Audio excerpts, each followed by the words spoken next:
Welcome back to my YouTube channel মজাদার science. আজকে আলোচনা করা হবে নবম শ্রেণীর ভৌতবিজ্ঞান। এই ভৌতবিজ্ঞান বইয়ের যে অধ্যায়টি আজকে আলোচনা করা হবে তা হলো তাপ। এই তাপ অধ্যায়ের সমস্ত শর্ট কোশ্চিন আজকে আলোচনা করা হবে। তো তোমরা ভিডিওটি না টেনে সম্পূর্ণ দেখার চেষ্টা করবে। তো চলো শুরু করা যাক আজকের এই অধ্যায়টি।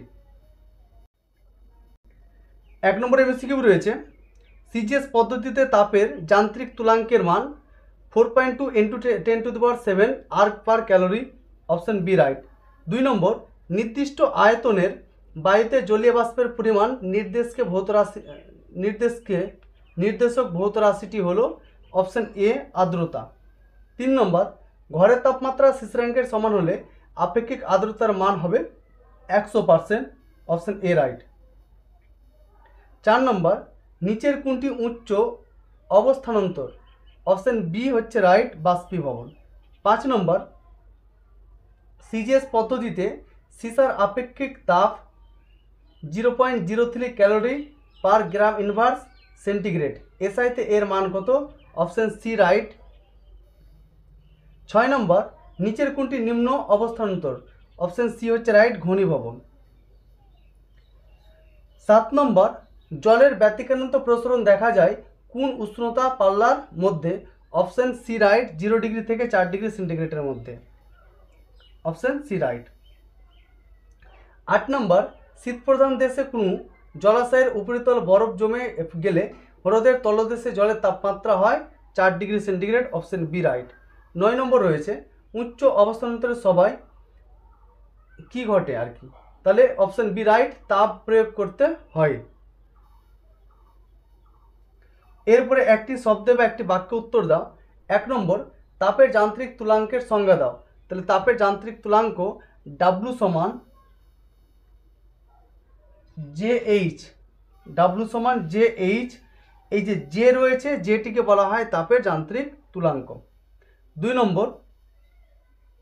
নম্বর কোশ্চেন রয়েছে, অসম্পৃক্ত বাষ্পকে কিভাবে সম্পৃক্ত করা যায় উষ্ণতা হ্রাস করলে। তাহলে উত্তর লিখে নাও, উষ্ণতা হ্রাস করলে, উষ্ণতা হ্রাস করলে, হ্রাস করলে।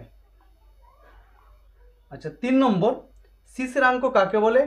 এটা 150 পেজে রয়েছে, সেখান থেকে একটু দেখে নাও, তাহলে আমি বলছি একটু লিখে নাও। যে উষ্ণতায় বায়ুমণ্ডল সম্পৃক্ত হয় তাকে শিশিরাঙ্ক বলে। 4 নম্বর কোশ্চেন রয়েছে, আর্দ্রতাকে কত রকম ভাবে প্রকাশ করা যায়। উত্তর হচ্ছে 2 ভাবে, আর্দ্রতাকে 2 ভাবে প্রকাশ করা যায়। 5 নম্বর কোশ্চেন রয়েছে, অবস্থার পরিবর্তনের জন্য যে তাপের প্রয়োজন হয় তাকে কি বলা হয়। উত্তর লিখা, লীন তাপ। যারা এই চ্যানেলে নতুন রয়েছে, চ্যানেলটা এখনো সাবস্ক্রাইব করোনি, অবশ্যই কিন্তু চ্যানেলটাকে তোমরা সাবস্ক্রাইব করে নাও। 6 নম্বর, কোন উষ্ণতায় জলের ঘনত্ব সর্বাধিক। উত্তর লিখো, 4 ডিগ্রি সেন্টিগ্রেড উষ্ণতায়। 7 নম্বর, কিউ সমান এমএসটি। এই সমীকরণে এমএস রাশিটির দ্বারা কি নির্দেশ করা হয়। এমএস হচ্ছে বস্তুটির ভর ইন্টু আপেক্ষিক তাপ। তাহলে উত্তর লিখে নাও, এম দিয়ে প্রকাশ করা হয় বস্তুর ভর, আর এস দিয়ে প্রকাশ করা হয় আপেক্ষিক তাপ, এস দিয়ে আপেক্ষিক তাপকে প্রকাশ করা হয়। 8 নম্বর, শীতপ্রধান দেশে জলাশয়ের ওপরে বরফ জমে গেলে বরফের নিচে, ঠিক নিচে জলের তাপমাত্রা কত থাকে। তাহলে উত্তর লিখে নাও, 4 ডিগ্রি সেন্টিগ্রেড। এটা আগেও ছিল। এরপরে ম্যাচিংয়ে চলে আসবো। বাম স্তম্ভের সঙ্গে ডান স্তম্ভের সামঞ্জস্য বিধায় গৃহীত বা বর্জিত তাপ, এটা মিলে যাবে বি এর সঙ্গে জুল। 2 নম্বর, আপেক্ষিক তাপ, এটা মিলে যাবে সি এর সঙ্গে। 3 নম্বর, তাপ গ্রহিতা, এটা মিলে যাবে ডি এর সঙ্গে। লীন তাপ, এটা মিলে যাবে এ এর সঙ্গে। পরের কোশ্চেন রয়েছে, শিশিরাঙ্কে বায়ু ড্যাশ হয়ে পড়ে। তাহলে শিশিরাঙ্কে বায়ু সম্পৃক্ত হয়ে পড়ে। তাহলে 1 নম্বরের অ্যান্সার হচ্ছে সম্পৃক্ত হয়ে পড়ে, সম্পৃক্ত। 2 নম্বর, ড্যাশ এর বহিঃপ্রকাশ হলো বস্তুর তাপমাত্রা।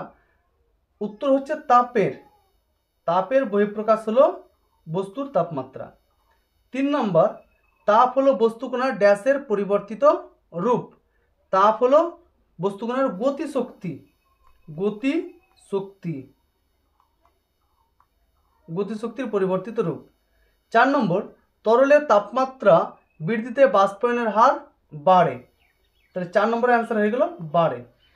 5 নম্বর, ড্যাশ বর্জন করলে বস্তুর তাপমাত্রা হ্রাস পায়। তাহলে 5 নম্বরের অ্যান্সার হয়ে গেল তাপ হ্রাস করলে।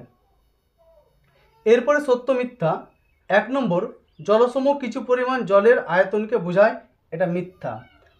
2 নম্বর, যে কোনো উষ্ণতাতে বাষ্পায়ন হয়ে থাকে, এটা সত্য। 3 নম্বর, খোলা তরলের উপরিতলের বাষ্প হলো অসম্পৃক্ত, এটা সত্য। 4 নম্বর, তাপগ্রহিতা কিছু পরিমাণ তাপকে বোঝায়, এটাও সত্য।